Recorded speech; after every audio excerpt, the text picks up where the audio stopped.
দক্ষিণী সিনেমার জনপ্রিয় অভিনেতা থালাপতি বিজয়ের ব্যক্তিগত জীবন এখন খবরের পাতায় পাতায়। তার স্ত্রী সঙ্গীতা শরণালিঙ্গমের সঙ্গে বিবাহ বিচ্ছেদের মামলা নতুন মোড় নিয়েছে।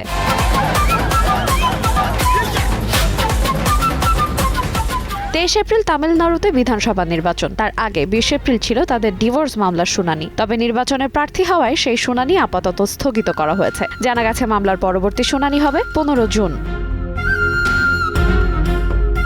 এদিকে বিবাহ বিচ্ছেদের পরের ভরণপোষণ নিয়ে দুই পক্ষের মধ্যে শুরু হয়েছে টানাপোড়েন। বিজয়ের বিরুদ্ধে পরকীয়ার অভিযোগ তুলে আদালতে গিয়েছেন তার স্ত্রী। সঙ্গীতার দাবি, এই সম্পর্কের কারণে তিনি মানসিকভাবে ভেঙে পড়েছেন এবং দাম্পত্য জীবনে বিশ্বাস ভেঙেছে।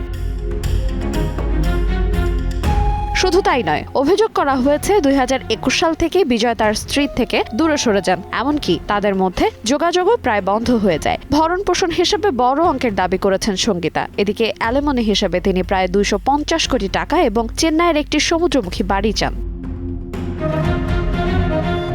অন্যদিকে বিজয়ের পক্ষ থেকে জানানো হয়েছে এত বড় টাকার অঙ্ক দেয়া সম্ভব নয়। তিনি সর্বোচ্চ 35 কোটি টাকা দিতে রাজি। দম্পতির 2 সন্তান রয়েছে। এই পরিস্থিতিতে পরিবারের ওপরও পড়ছে তাদের বিচ্ছেদের প্রভাব।